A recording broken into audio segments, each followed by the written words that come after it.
You have never done something in a crowd that you would never do alone. That sentence feels wrong. Read it again. Somewhere in your memory there is a moment, a concert, a protest, a stadium. You shouted something you don't usually shout. You moved with strangers you don't usually trust.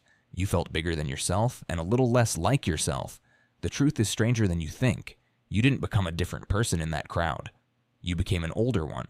Your brain has two settings and only one of them is really you. Alone, you weigh consequences. You imagine strangers judging you. That imagined audience keeps you polite in traffic and honest at checkout counters. Psychologists call this self-awareness, and it costs energy.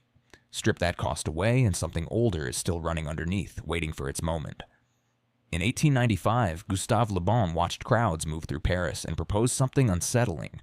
A crowd isn't just many people standing together. It becomes its own mind, assembled temporarily with instincts and appetites of its own. Scientists doubted parts of his theory for decades, but the core of it kept testing true, experiment after experiment. Why does a crowd feel like it thinks for you? It's called de-individuation. Your individual identity gets muted, not erased. Surrounded by enough people, your brain quietly calculates that no single pair of eyes is tracking you specifically.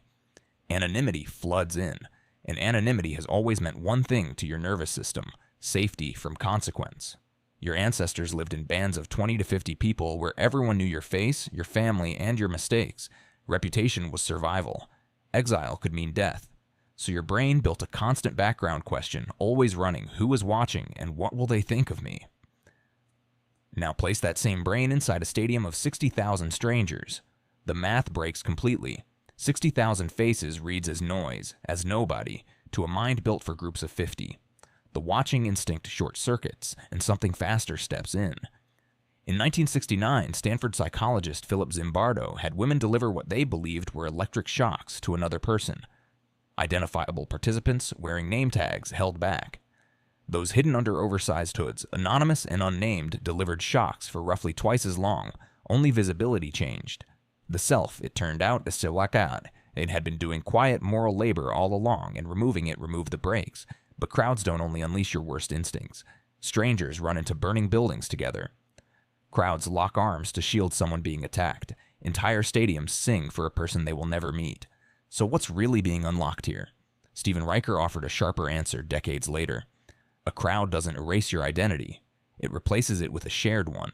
You stop asking, "What would I do?" and start asking almost instantly, "What would we do?"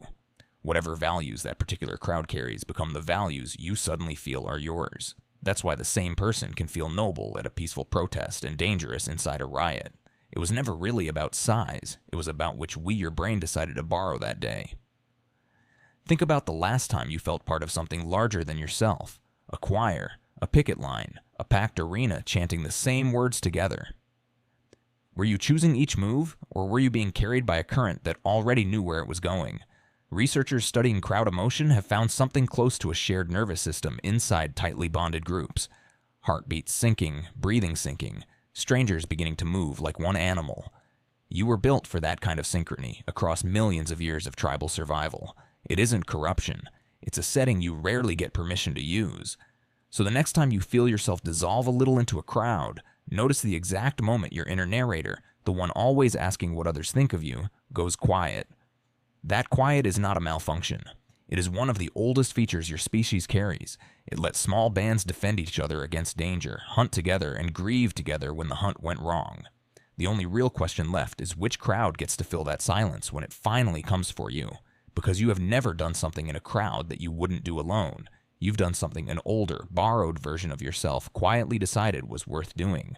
And whether that self turns out cruel or courageous was never written in your biology alone. It was written by the people standing next to you. You feel it the moment the chant starts. The moment strangers become a single moving shape. The moment your own name stops mattering as much as the name of the group. That feeling is ancient. It arrived long before stadiums, long before cities, long before you. It is older than every word you know. It waits quietly, always. It waited before you.